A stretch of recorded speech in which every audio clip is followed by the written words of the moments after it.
Hello, আমি অনু। কালকে রাত্রেবেলায় আমার আর আমার দিদির পেটে ঢুকেছিল রাক্ষস। এতই খিদে পেয়েছিল, তো আমরা কি খাবো ভাবছিলাম, তো ভাবলাম যে ম্যাগি খাবো। তো দিদিরও আপনার ম্যাগি খাবে ঝাল ঝাল করে। ম্যাগিটা সেদ্ধ করে নিয়েছি অ্যাট ফার্স্ট।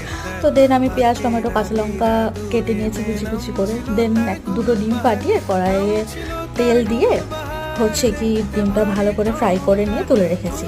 তো দেন আমি ওর কড়াইয়ে তেল দিয়ে দিলাম, তারপর পেঁয়াজ কুচিটা দিয়ে দিলাম, দেন দিয়ে দিলাম লঙ্কা কুচি দিয়ে ভালো করে ফ্রাই করে নিয়ে কুচি কুচি করে রাখা টমেটোটা দিয়ে দিলাম। দেন একটু নুন দিলাম, ঝাল করার জন্য লঙ্কা গুঁড়ো দিলাম, দেন দিলাম ম্যাগি মশলা দিয়ে ভালো করে ওটাকে ফ্রাই করে নিলাম ভালোভাবে।